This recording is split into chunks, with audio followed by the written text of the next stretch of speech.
Probando. Ah, mira.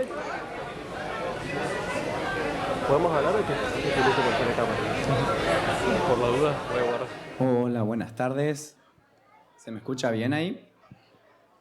Bueno, para los que no me conozcan, mi nombre es Mager, casi ingeniero mecánico, profe de la UTN de Córdoba, aficionado a todo lo que es la cohetería.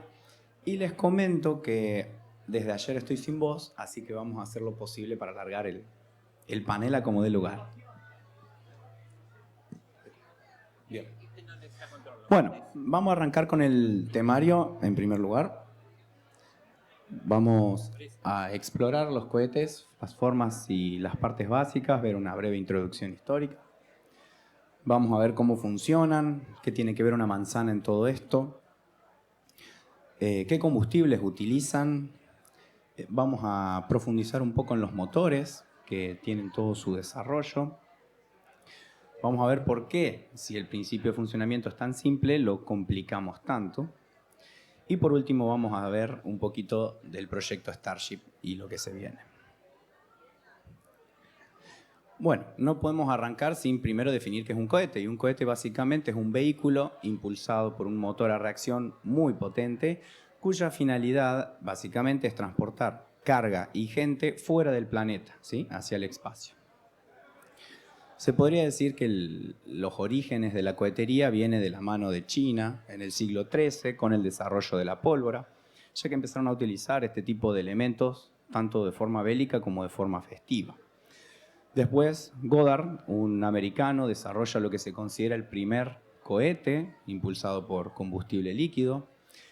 Y después el alemán von Braun desarrolla en Alemania el V2, que fue el primer misil balístico, que no es otra cosa más que un cohete con carga explosiva. Luego, de la mano de Korolev, un ruso, a él se le debe, fue un gran ingeniero, se le debe el primer satélite puesto en órbita, el primer ser vivo enviado al espacio, y por supuesto Estados Unidos empezó a sentir la amenaza que esto implicaba, y es donde funda la NASA en el 58 como un gran equipo de científicos e ingenieros con la finalidad de poder competir contra Rusia. En el 61, el primer ser humano es puesto en órbita de la mano de Rusia, y Korolev también fue uno de los grandes desarrolladores del sistema Soyuz, que por mucho tiempo fue el único sistema como para ir a la Estación Espacial Internacional, que actualmente se utiliza. Y bueno, de la mano de la NASA y de von Braun, que se lleva a Estados Unidos, se desarrolla el Saturno V, la llegada del hombre a la Luna y el desarrollo del transbordador espacial. Aquí se hace una pausa en el gran desarrollo. Al haber terminado la Guerra Fría, ya no estaba esa competencia que financiaba enormemente el desarrollo espacial y se dedicó más a la investigación y a la exploración. Pero en lo que es cohetería no hubo grandes avances hasta la llegada de este señor, del cual vamos a hablar más adelante. Volviendo un poco al tema, vamos a empezar a ver cuestiones básicas, como por ejemplo, ¿por qué son cilíndricos? Y aquí es donde entra la aerodinámica, que dicho de otra forma, si nosotros tenemos un objeto que se está desplazando, de manera relativa, la masa de aire que está alrededor del objeto se está desplazando, y lo que ocurre es que detrás del frente de presión se genera una turbulencia. Es una zona de baja presión que genera una resistencia al movimiento. Por supuesto, cuanto más vayamos haciendo curva y aplanada la figura, menos resistencia a ese movimiento vamos a tener, hasta que si nosotros tenemos la menor sección frontal posible, vamos a tener el menor arrastre generado por la atmósfera. Bueno, aquí se puede ver justamente esto, que la zona de turbulencia es bastante pequeñita. Vamos a ver un poco las partes básicas de un cohete. Para eso vamos a tomar el Falcon Heavy de SpaceX, en donde tenemos lo que se considera primera etapa, las primeras etapas laterales, luego tenemos los motores, la segunda etapa, que es lo que se encarga de llevar la carga a su órbita, la cofia, que es donde va la carga útil, y en este caso específico vamos a tener unas patas y unos alerones que se utilizan para que los cohetes puedan regresar a tierra. Spoiler, este fue el gran avance de la mano de Elon Musk, que implicó una revolución ya que bajó enormemente los costos. Ahora bien, ¿por qué se utilizan etapas? Bueno, tengamos en cuenta que nosotros, supónganse que largamos un cohete lleno de combustible, a mitad camino, supongamos que gastamos la mitad de combustible, entonces vamos a tener el mismo empuje que genera el mismo motor, pero la mitad del peso de los tanques está desaprovechado, porque van vacíos. Entonces, al utilizar etapas, nosotros lo que hacemos es ir reduciendo el peso a medida que ya no es necesario para poder obtener mayor aceleración. Vamos a hablar un poquito de la velocidad de escape. Si nosotros tenemos un cañón y disparamos una bala, vamos a notar que él sigue una trayectoria parabólica hasta que cae al suelo. A medida que nosotros aumentemos la velocidad de dicho proyectil, cada vez va a caer al suelo más lejos, hasta que va a llegar un punto que no va a caer al suelo, sino que va a quedar en órbita, justamente. Si nosotros superamos esta velocidad de escape, lo que va a ocurrir es que la atracción gravitatorial del planeta ya no va a poder contenerlo y se va a escapar.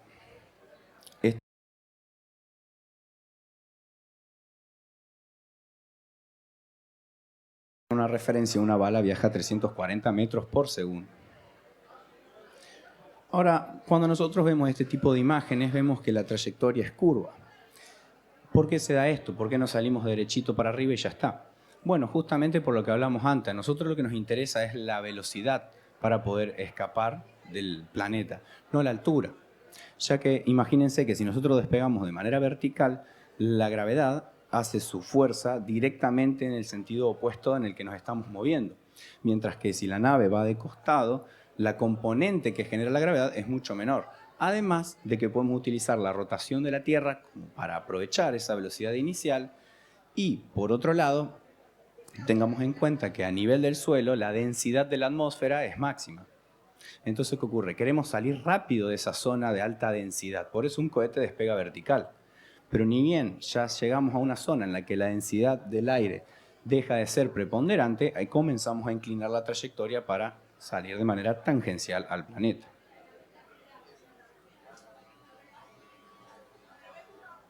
Bien, vamos a ver un poco la física que hay detrás de los cohetes, y si vamos a hablar de física, vamos a hablar de nuestro amigo Newton y sus tres leyes principales. La primera ley de Newton es la ley de inercia, que básicamente dice que todo cuerpo tiende a permanecer en reposo o movimiento rectilíneo uniforme, a menos que una fuerza actúe sobre él. Esto es fácil de ver en el espacio, porque al no haber atmósfera, al no haber aire, no hay resistencias a esos movimientos y por ende se puede generar un movimiento constante.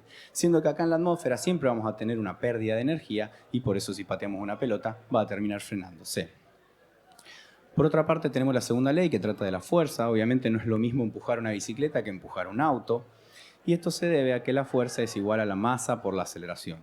O dicho de otra forma, la aceleración es la fuerza sobre la masa. ¿Qué significa esto? Que para nosotros obtener mayor aceleración en un cohete, mayor velocidad, vamos a necesitar o más potencia, que sería la fuerza, o menor masa. Y de acá se desprenden los dos principios fundamentales que siempre vamos a tratar de aumentar la eficiencia de los motores y de reducir todo lo posible el peso.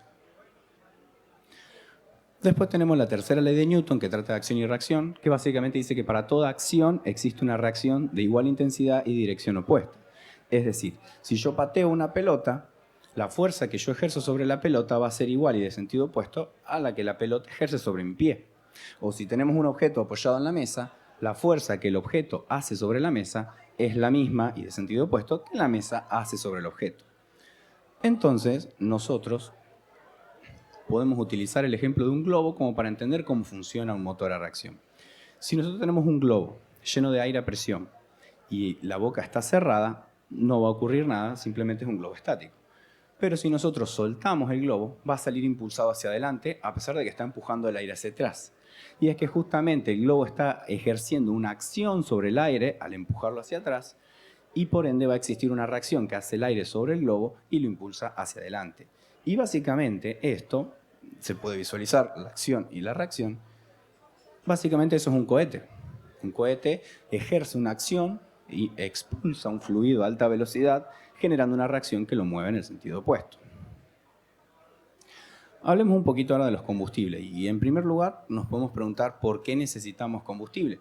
Si dijimos que nosotros al expulsar un fluido a velocidad ya tenemos un impulso, podríamos convertir un cohete en un globo gigante, un tanque lleno de gas, que lo expulsamos y nos impulsa.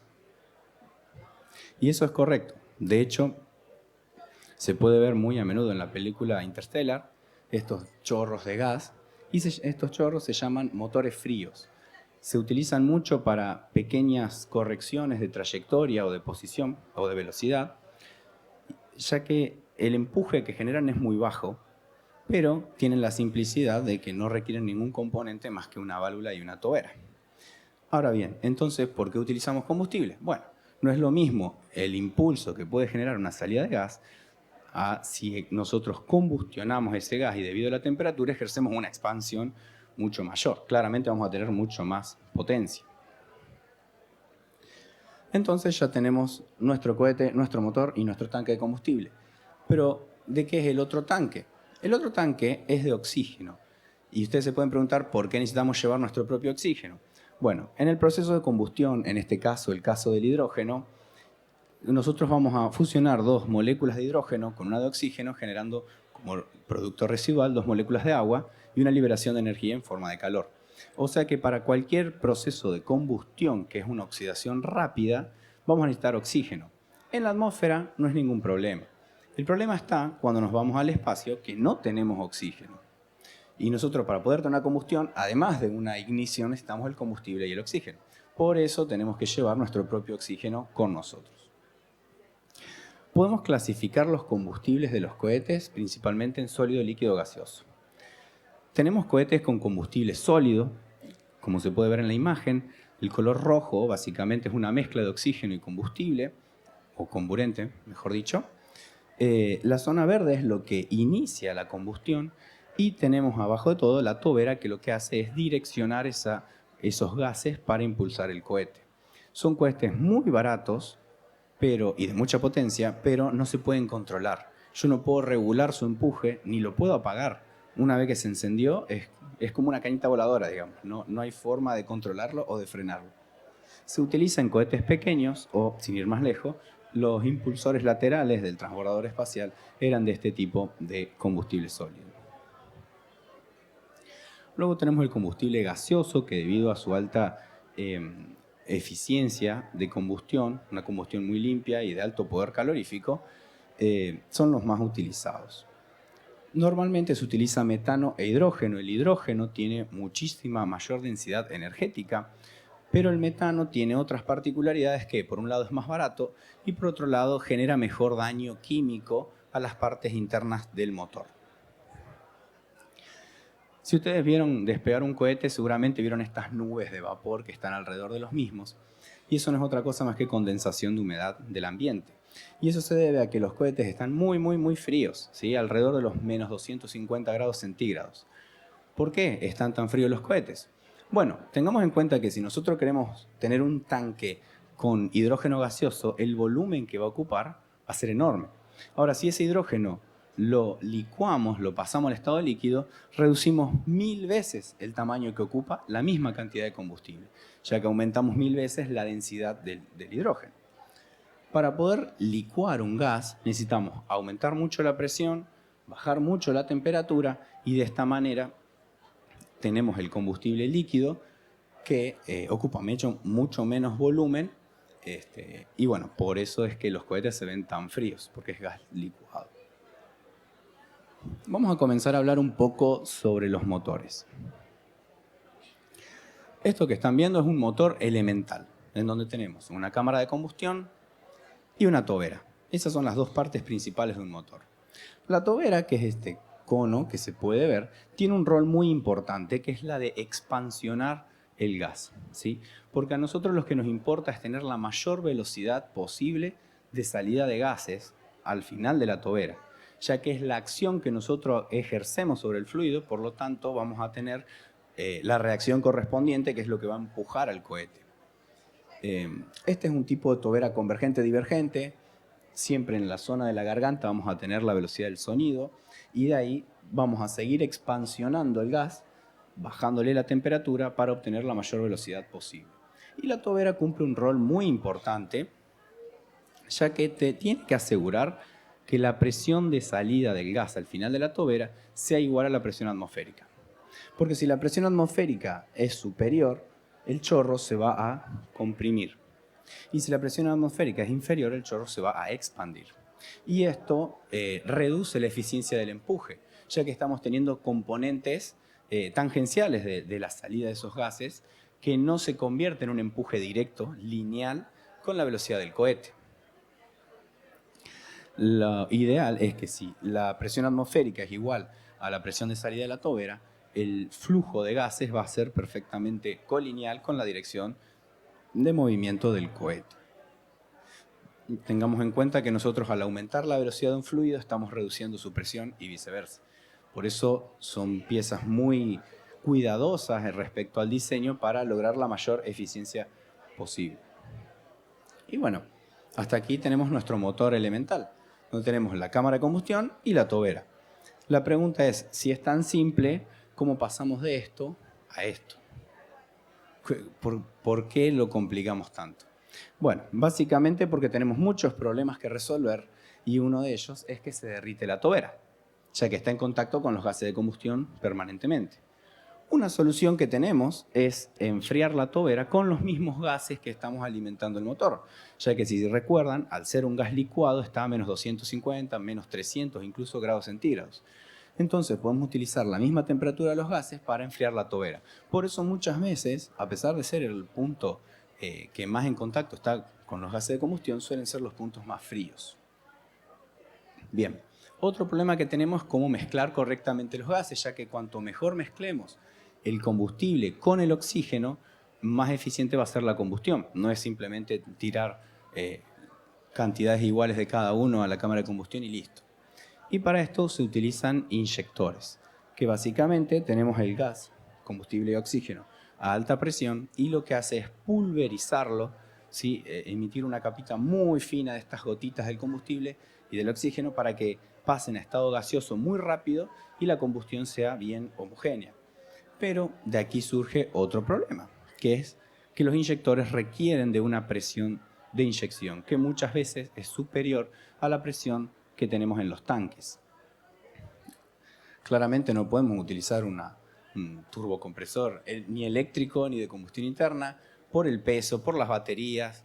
Entonces lo que se hace es aprovechar la expansión que va a sufrir el combustible al pasar por la tobera, ya que se va a calentar, para impulsar una pequeña turbinita que está acoplada a un turbocompresor y de esta manera estamos utilizando la expansión que produce el mismo calentamiento del combustible para poder aumentar la presión de ingreso del mismo.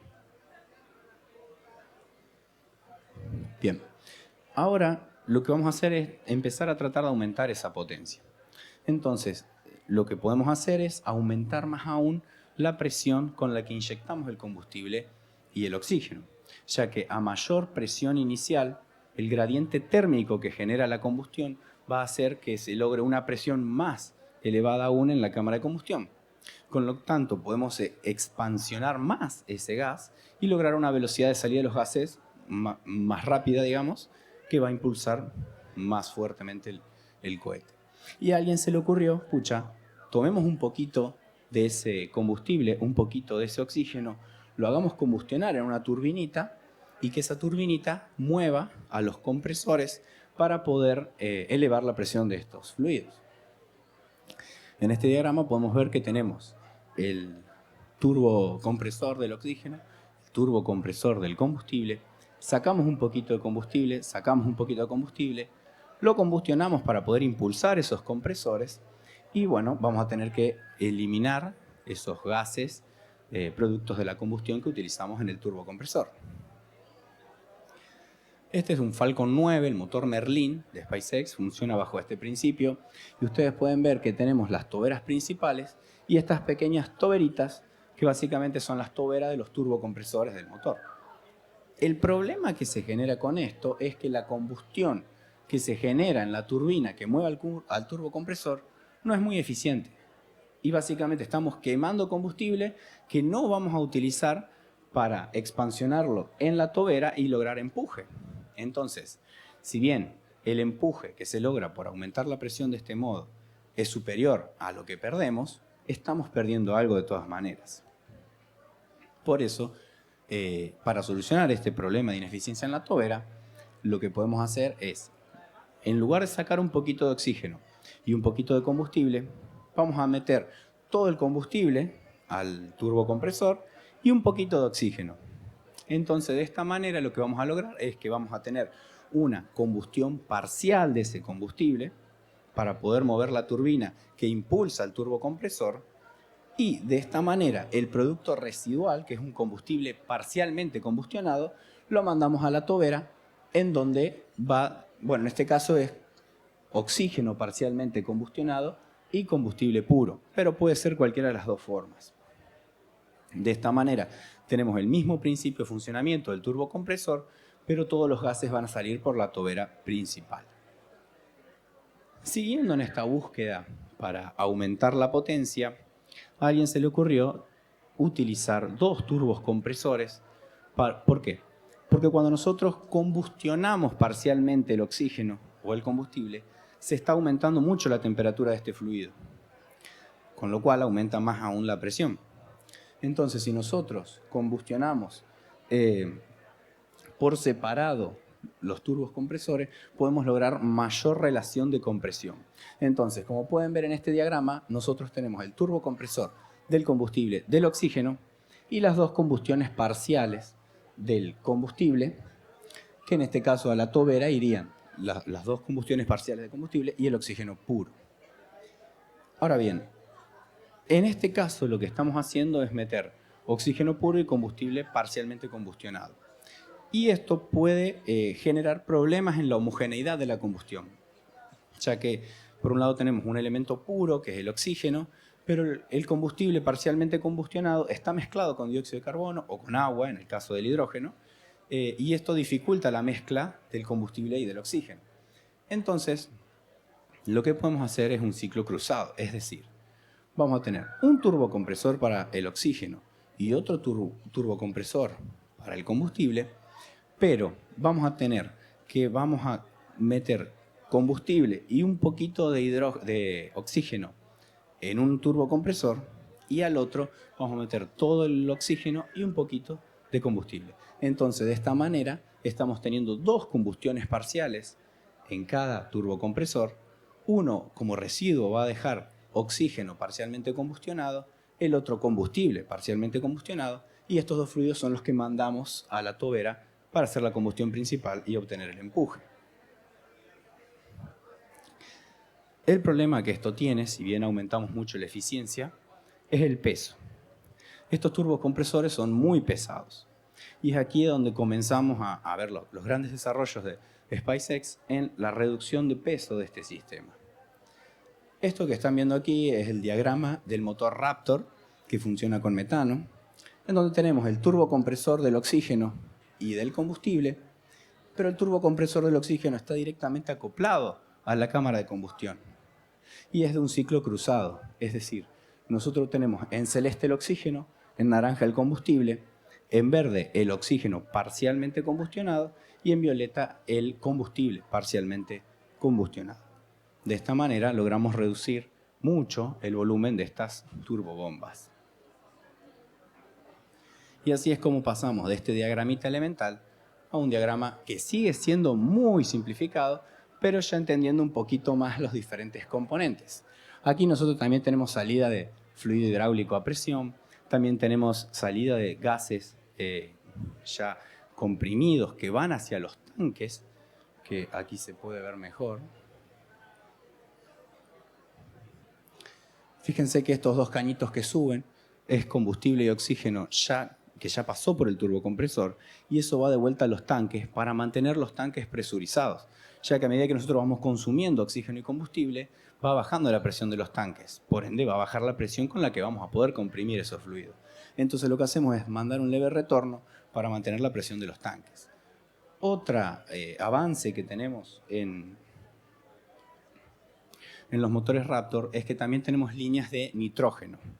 El nitrógeno es un gas inerte que no combustiona, no reacciona. Por lo tanto, nos permite poder regular la potencia del motor de una forma muy simple, ya que antes la única forma de regular la potencia de un motor era regulando la presión con la que nosotros enviamos el combustible y el oxígeno. Pero como ustedes vieron, los turbocompresores funcionan de manera lineal. Entonces lo que se hacía es ponerle juegos de engranajes, como una caja de transmisión de un auto, para modificar las relaciones de compresión del motor y de esa manera regular la potencia. Sistema súper pesado. En cambio, este sistema, al mezclar nitrógeno con el combustible, lo que hacemos es que si nosotros mezclamos mitad de combustible y mitad de nitrógeno, estamos metiendo el mismo volumen a la misma presión, pero vamos a tener la mitad de potencia, porque solo la mitad del fluido va a combustionar. La otra mitad, que es el nitrógeno, pasa derecho. Entonces, según cuánto nitrógeno nosotros inyectemos al motor, vamos a ir reduciendo la potencia del mismo. Y algo que caracteriza a todo este ámbito es la búsqueda de la eficiencia y la simplicidad. El lema que tiene SpaceX es que la mejor pieza es la que no existe, ¿sí? O sea, cuanto más simple y liviano sea, mejor.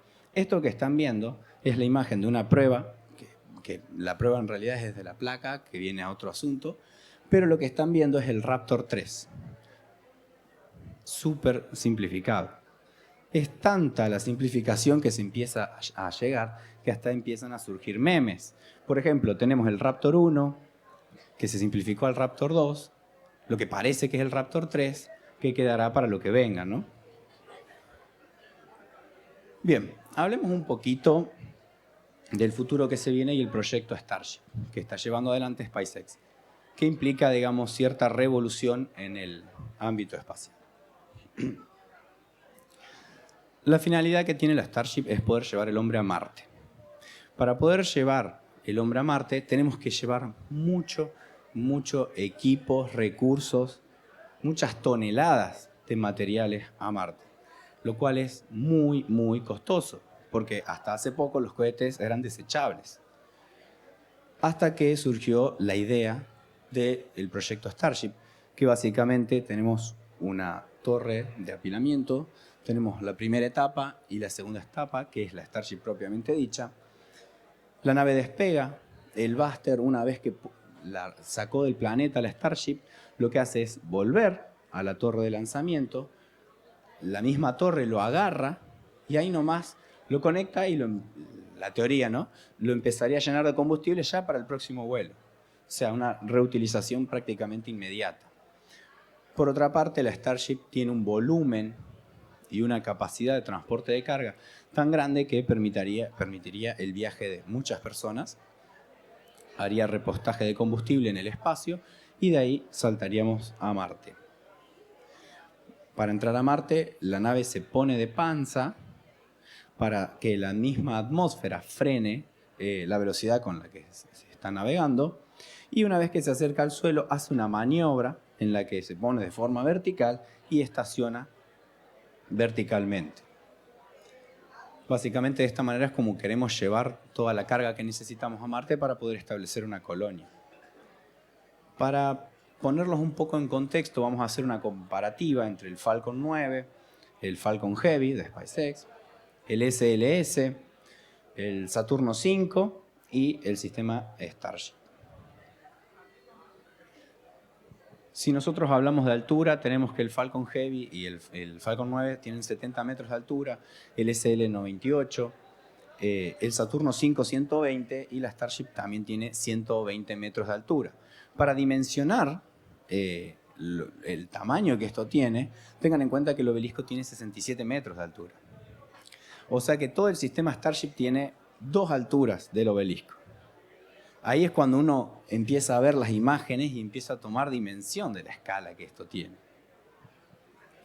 Respecto a la capacidad de transporte de equipo, o de carga mejor dicho, vamos a considerar la órbita terrestre baja como para poner un punto de comparación igual hacia todas las naves. Y tenemos que, si bien el Saturno 5 llevaba 140 toneladas a la órbita terrestre baja, la Starship lleva 150 toneladas. Y ustedes me pueden decir, son solo 10 toneladas más. La gran diferencia es que la Starship es 100% reutilizable. El Saturno 5 era mucho más caro y completamente desechable.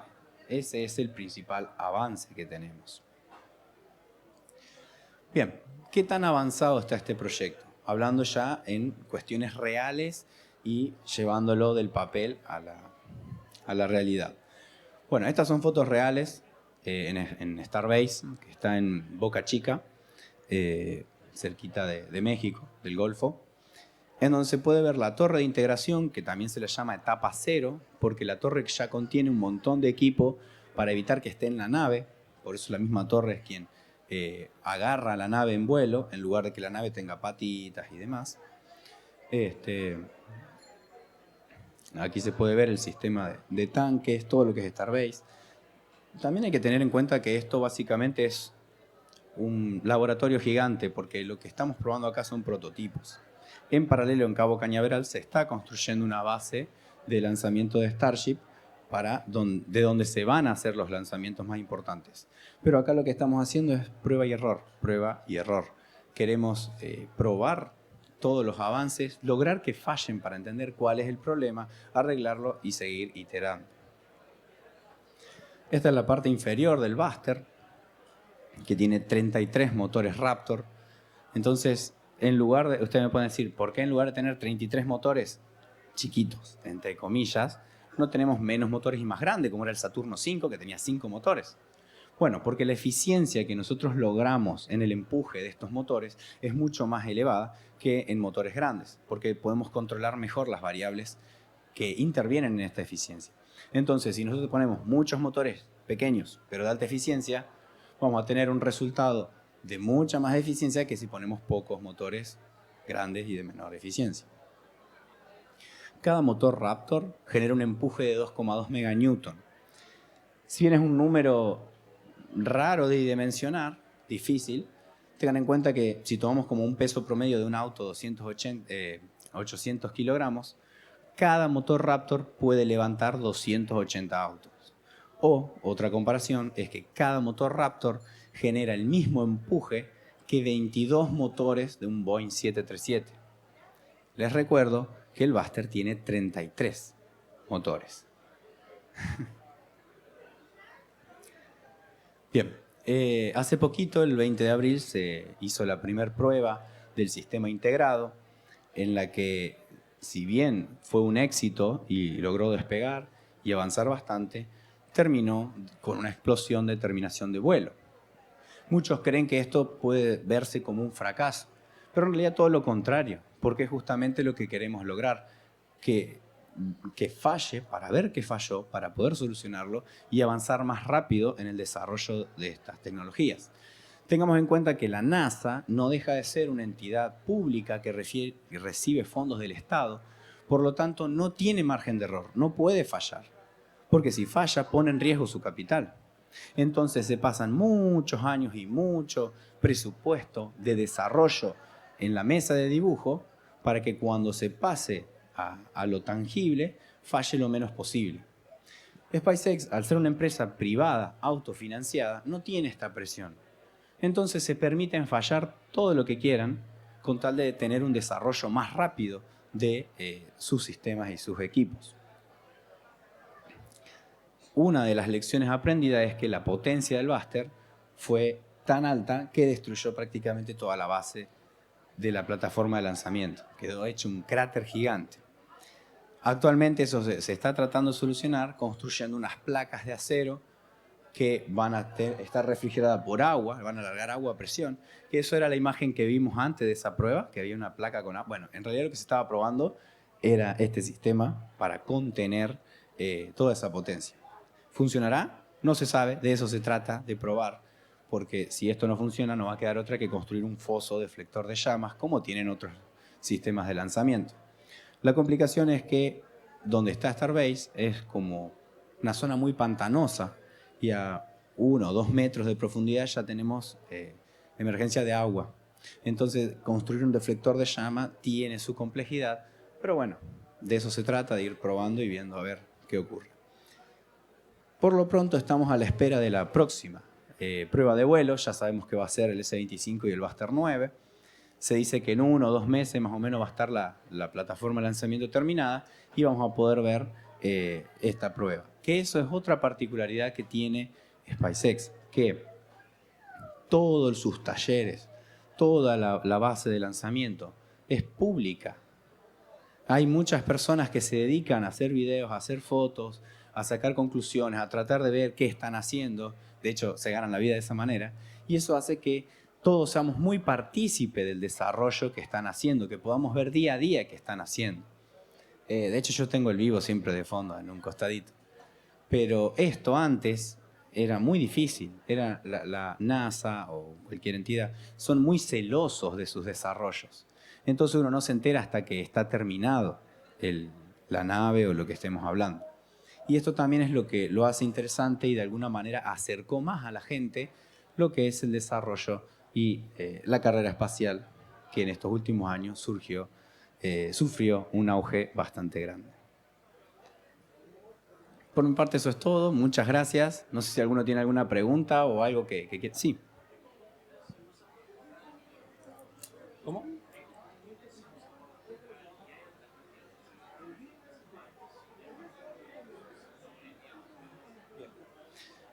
Acá me preguntan qué combustibles se suelen utilizar en los cohetes y si se están desarrollando combustibles de mayor eficiencia. Por una cuestión química, el combustible de mayor eficiencia es el hidrógeno. ¿Por qué? Porque tiene la relación peso específico y poder calorífico más alta. Es decir, es el combustible más liviano y que más calor genera en su proporción de masa. Entonces es el más eficiente. Pero actualmente lo que se está haciendo es desarrollar mucho la tecnología de combustión de motores para el metano. El metano, CH4. Lo que tiene el metano es que si bien es un poco más pesado que el hidrógeno y tiene menor poder calorífico, es decir, su combustión es menos eficiente, por así decirlo, tiene una gran ventaja, que se puede conseguir en Marte. Entonces, si nosotros podemos desarrollar una nave que pueda ir a Marte y que se pueda abastecer de combustible allá, no importa cuánta eficiencia perdamos por no usar hidrógeno, porque el simple hecho de no tener que llevar el tanque de combustible para poder volver hace que, bueno, no se justifique, digamos. Así que sí, combustibles actuales, el más eficiente es el hidrógeno. Se está investigando mucho sobre el metano por esta particularidad que tiene, que se puede conseguir en Marte. Y después, bueno, para impulsores pequeños, como los impulsores laterales de lo que fue el transbordador, o naves pequeñas, sí se utiliza combustible sólido, que es una mezcla de muchos compuestos químicos. Es como si fuera pólvora, digamos, pero a otro nivel, en donde se obtiene una combustión no tan instantánea como la pólvora, pero sí de mucha intensidad y mucha liberación de calor. Así, más o menos. ¿Qué? ¿Alguna otra pregunta? Bueno, muchísimas gracias. Espero les haya sido de interés y bueno, nos estamos cruzando por ahí. Gracias, hasta luego.